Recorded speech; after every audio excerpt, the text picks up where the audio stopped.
बहते हुए जल और इसके कार्य और इसके द्वारा जो निर्मित स्थलाकृतियाँ हैं, उन सब के बारे में जो है इस वीडियो में हम लोग जानेंगे। तो देखिए, इसमें सबसे पहले हमको ये जानना होगा कि सरिता जो हम बोलते हैं, सरिता क्या होती है। सरिता देखिए, जब बाह्य जल जो है एक निश्चित रूप में ऊंचाई से नीचे ढाल की तरफ जो है गुरुत्वाकर्षण बल के कारण जब प्रवाहित होती है तो उसे नदी या जो है सरिता कहते हैं। नदी किसी भी ढाल पर एक निश्चित मार्ग में जो है प्रवाहित होती है, और ये प्रवाहित होने वाली जो जलराशि होती, जो प्रवाहित होती है, उसको हम जलराशि कहते हैं। इसमें जलधारा के साथ जो है चट्टान के चूर्ण, जो चट्टान होते हैं उनके चूर्ण भी जो है बहते हुए चले आते हैं।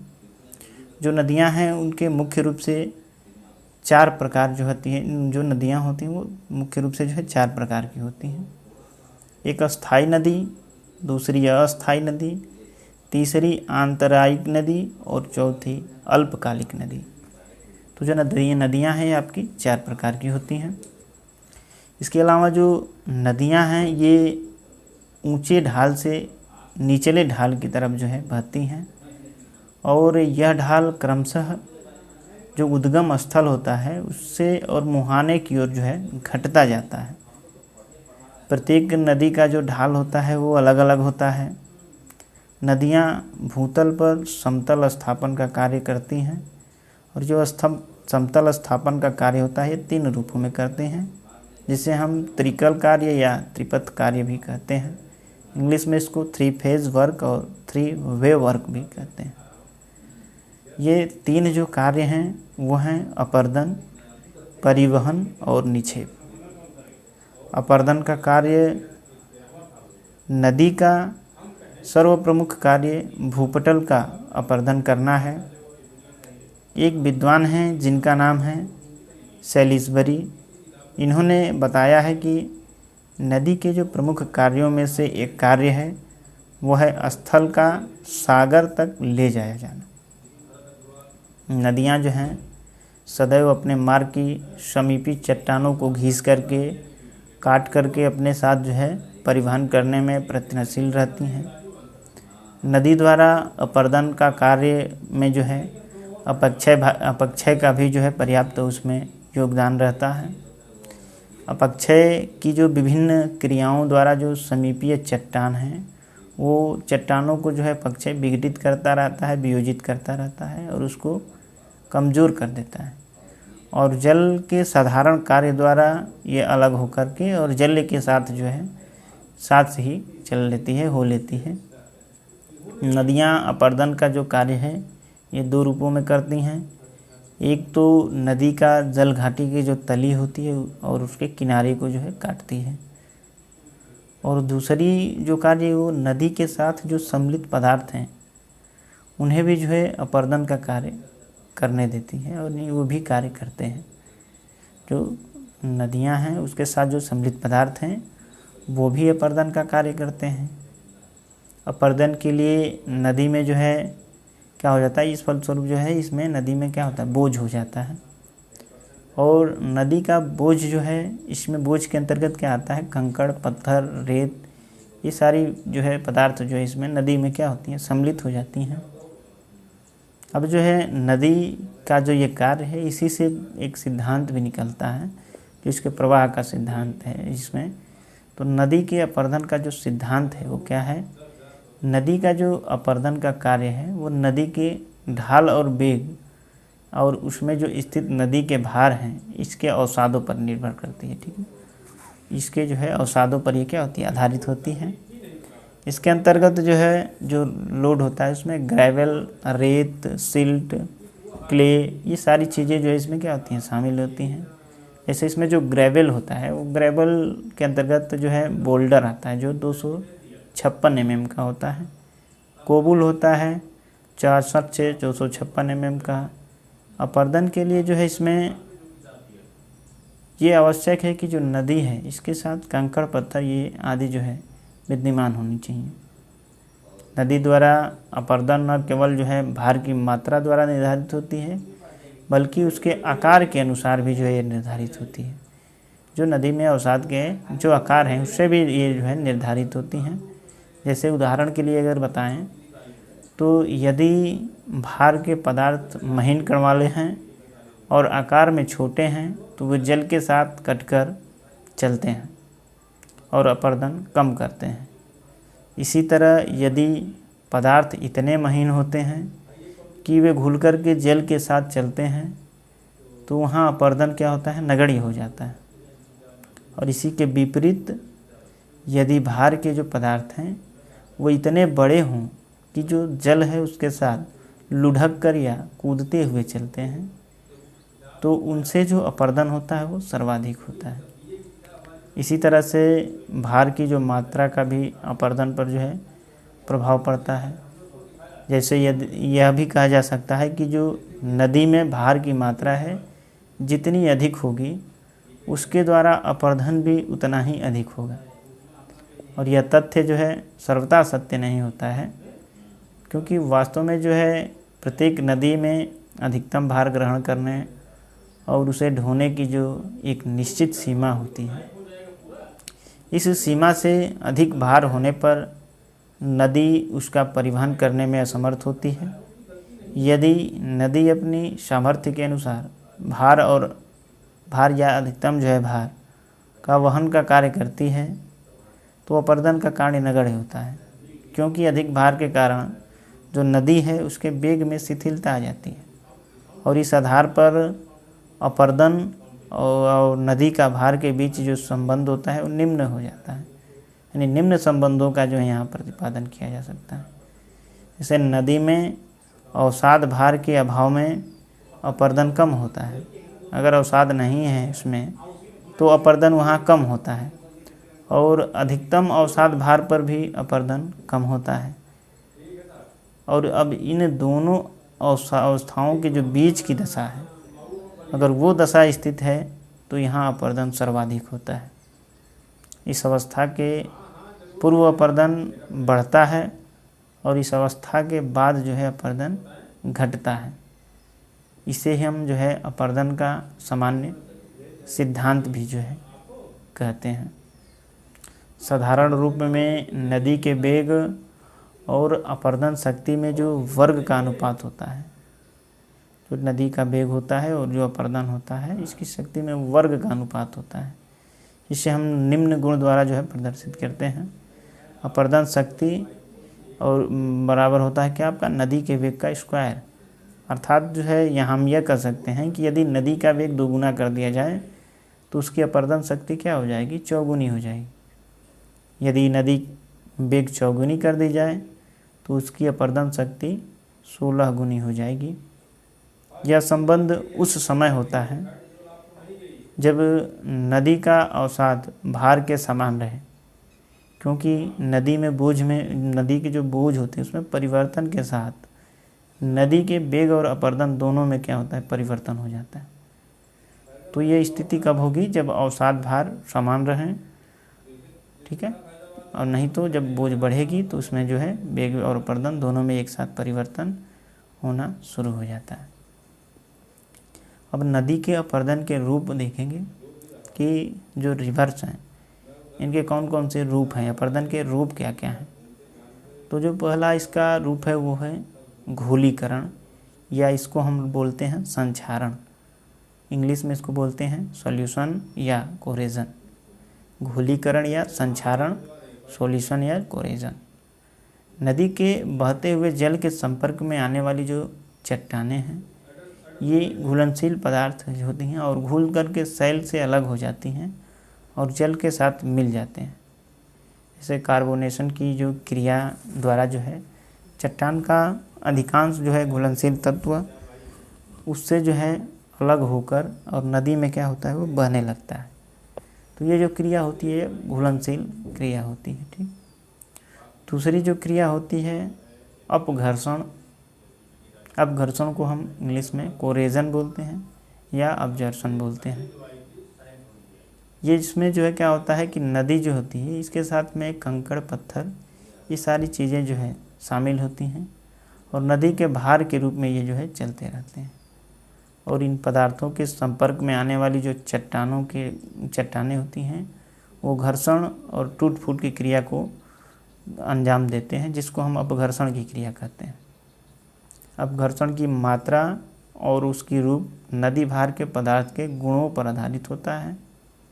इसमें से गोलाश्म जो बोल्डर होते हैं, कंकड़ पत्थर, इसके जो टुकड़े होते हैं ये सर्वाधिक महत्वपूर्ण होते हैं।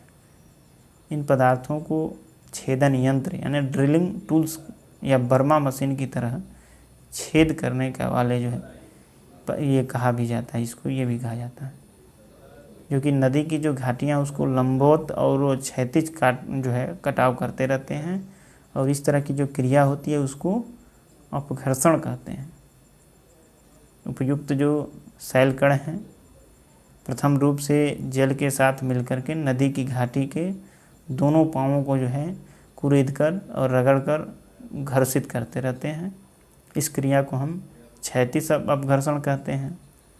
और इससे ये स्पष्ट होता है कि जो क्षैतिज अपघर्षण है इससे नदी के किनारे कटकर चौड़े होते हैं, और अपर्दन का यह रूप नदी की घाटी को चौड़ा करता है। यह क्रिया यद्यपि नदी के प्रत्येक भाग में सक्रिय रहती है, परंतु जो प्रौढ़ावस्था और वृद्धावस्था होती है इसमें यह अपर्दन सर्वाधिक महत्वपूर्ण होता है। यहाँ पर इसे पार्श्ववर्ती या क्षैतिज अपर्दन भी कहते हैं। दूसरे रूप में चट्टानों के टुकड़े नदी की तली में घर्षण द्वारा जो है काट छाट करके उसे गहरा करते हैं, और इस क्रिया को जो है हम लंबवत अपघर्षण कहते हैं, वर्टिकल एब्जॉर्प्शन कहते हैं। नदी के तली में भंवर के साथ पत्थर के नुकीले टुकड़े बढ़ई की बर्मा मशीन के समान घुमावदार छिद्र करते रहते हैं, जिससे संकरे परंतु जो है गहरे गर्त का निर्माण होता है। इसे हम जल गर्तिका कहते हैं, पोर्ट होल्स कहते हैं। जल गर्तिका लंबवत अपघर्षण द्वारा निर्मित एक जो है मुख्य स्थलाकृति होती है। अपघर्षण की जो इस क्रिया है, इस क्रिया द्वारा जो नदी घाटी है इसको गहरी करती है, और लंबवत अपघर्षण नदी के जो है तरुणावस्था में सर्वाधिक होती है। तरुणावस्था नहीं, युवावस्था, इसमें जो है अपघर्षण की क्रिया क्या होती है, सर्वाधिक होती है। तीसरी जो क्रिया इसमें वो है सन्निघर्षण, एट्रैक्शन। एट्रिशन ये जो है ऊपर जो है यह जो है बताया गया है, जैसे हम अभी आपको बताए हैं क्या कि नदी के साथ जो है कंकड़ पत्थर आदि नदी के अवसाद भार के रूप में चलते हैं, और इनका कार्य दो रूपों में होता है। प्रथम रूप में तो ये नदी की घाटी के किनारे और तली को घर्षण करती हैं, और इसका जो है ऊपर उल्लेख किया जा चुका है, जैसे हम बता चुके हैं पहले।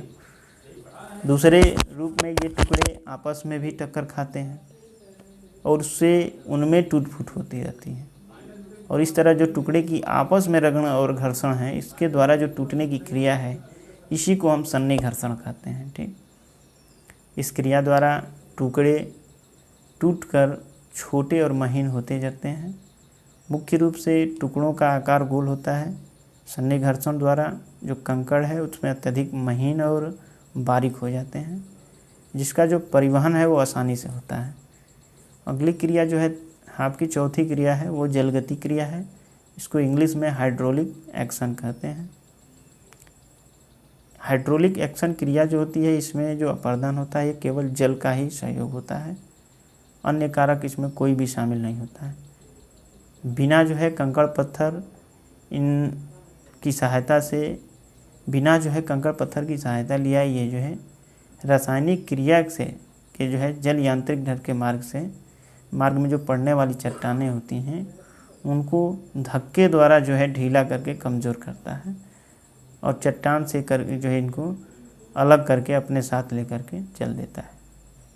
इस क्रिया में जो है जल का वेग अधिक महत्वपूर्ण होता है, क्योंकि नदी के जो है विभिन्न भागों के अनुसार जो अपर्दन को 4 वर्गों में विभाजित किया जा सकता है। पहला होता है पार्श्व अपर्दन, दूसरा लंबवत अपर्दन, तीसरा जो होता है शीर्ष अपर्दन, और चौथा होता है इसमें मुख अपर्दन। तो पार्श्व अपर्दन, लंबोत अपर्दन, शीर्ष अपर्दन और मुख अपर्दन, ये 4 जो है क्रिया इसमें महत्वपूर्ण होती हैं।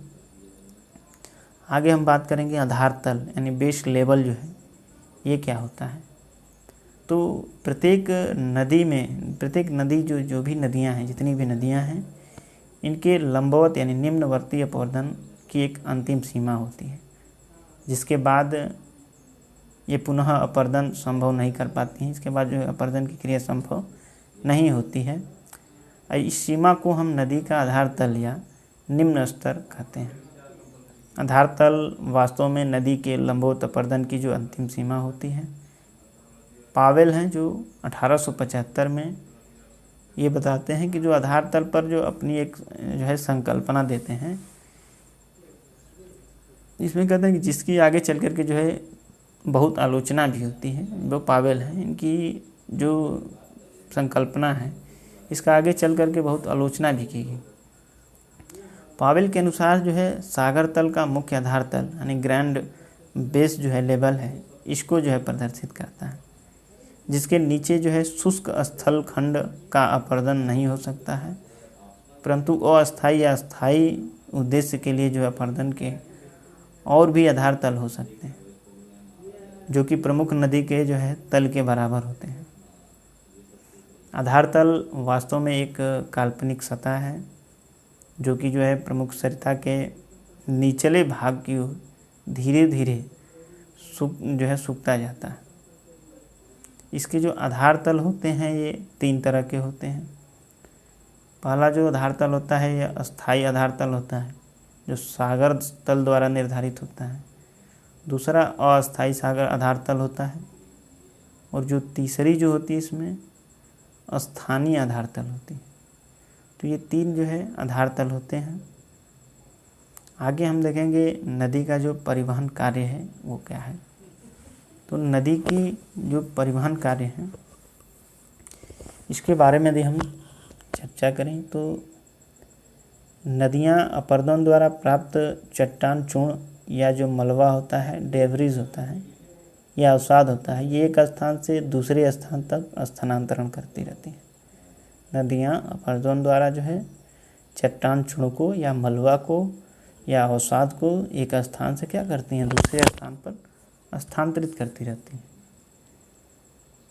नदी के जो कार्य होता है इसको हम क्या कहते हैं, परिवहन कहते हैं।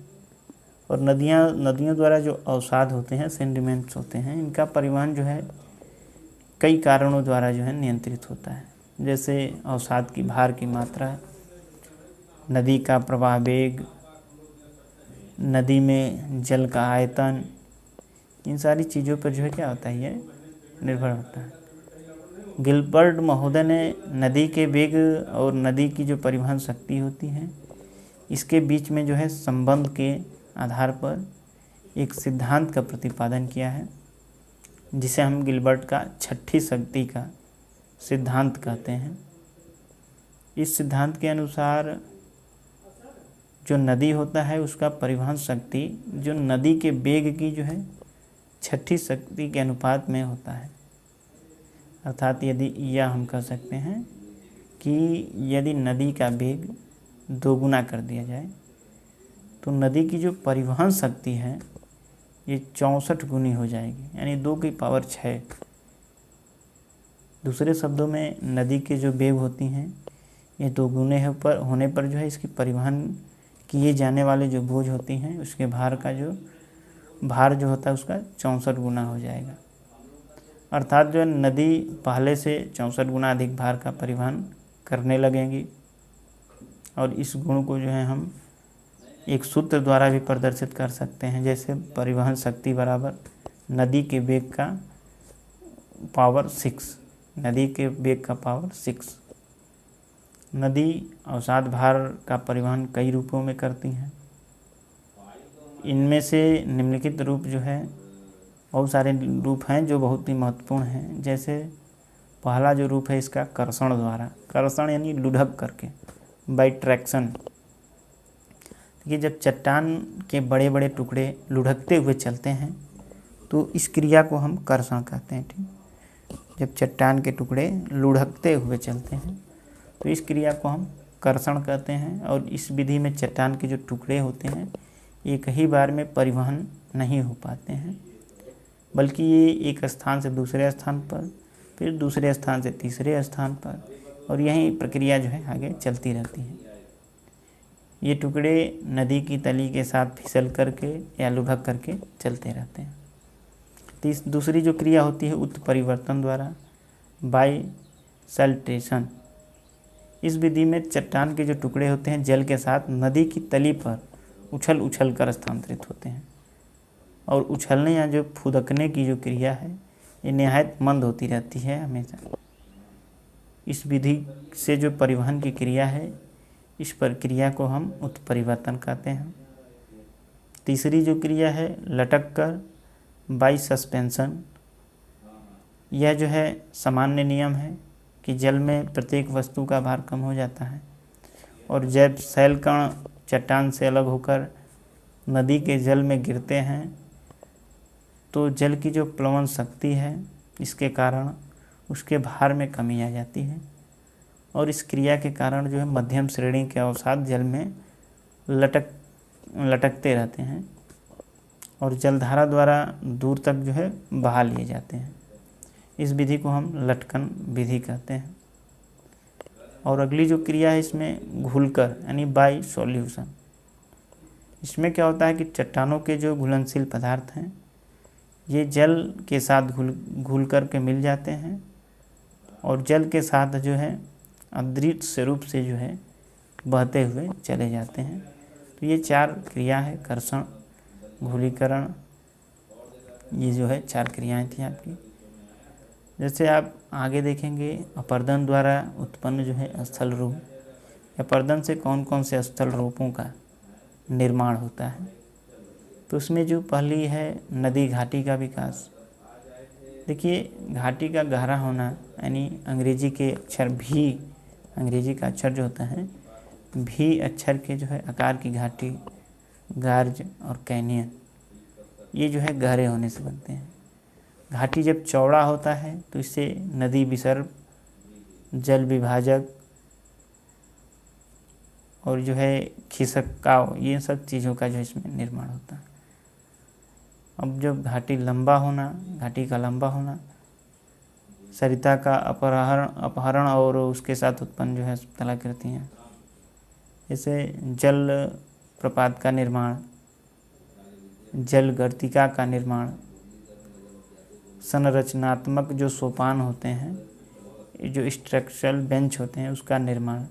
इसके अलावा नदी वेदिका का निर्माण, रिवर ट्रेंस बोलते हैं इसको, ट्रेस, नदी विसर्ग का, मेनेंडर जिसको बोलते हैं इंग्लिश में, नदी विसर्ग यानी मेनेंडर का निर्माण, क्विस्टा और सूकर का निर्माण, क्विस्टा और हॉग बैक बोलते हैं उसको इंग्लिश में, सूकर को हॉग बैक बोलते हैं। इसके अलावा जो है संप्राय मैदान का निर्माण, पेनी प्लेन बोलते हैं इंग्लिश में इसको। तो ये सारी जो है आकृतियों का निर्माण होता है अपर्दन के द्वारा, नदी अपर्दन के द्वारा। तो इसमें सबसे पहला जो है भी आकार की घाटी, इसको देखेंगे। भी आकार की घाटी जो है ये सर्वप्रथम जो है अपनी तली को काट करके और उसे गहरा करती है, जिस कारण नदी घाटी की जो गहराई है वो सदैव बढ़ती जाती है। और घाटी का आकार जो है अंग्रेजी भाषा का जो भी अक्षर होता है उसके समान हो जाता है। इसमें दीवालों का ढाल तीव्र होता है और उत्तल होता है। नदी की जो घाटी होती है अत्यंत तंग और सक्रिय होती है। इन घाटियों का जो निरंतर विकास होता रहता है, जिससे गहराई और आकार दोनों में जो है वृद्धि होती है। और इसका यह तात्पर्य नहीं है कि जो इस घाटी के निर्माण के समय केवल निम्न कटाव द्वारा घाटी गहरी होती है। इसके विपरीत जो घाटियों में क्षैतिज अपर्दन भी होता रहता है और उनकी चौड़ाई भी बढ़ती है, परंतु गहराई होने का कार्य सर्वाधिक होता है और ये जो क्षैतिज जो होती है ये कटाव कम होती है। जिससे क्या होता है, इसकी आकार क्या होती है, भी की आकार का जो है ये शेप ले लेता है। भी आकार की जो घाटियाँ हैं इसको दो वर्गों में विभाजित करके पढ़ा जाता है। पहला गार्ज और दूसरा कैनियन। ये भी आकार की घाटी के ही जो है दोनों रूप हैं, गार्ज और कैनियन। तो पहला रूप है इसका गार्ज। गार्ज और कैनियन दोनों ही भी आकार की घाटी के रूप में होते हैं, जिनमें किनारे की दीवार अत्यंत खड़े ढाल वाली होती है और साथ ही जो चौड़ाई की अपेक्षा जो है गहराई बहुत अधिक होती है।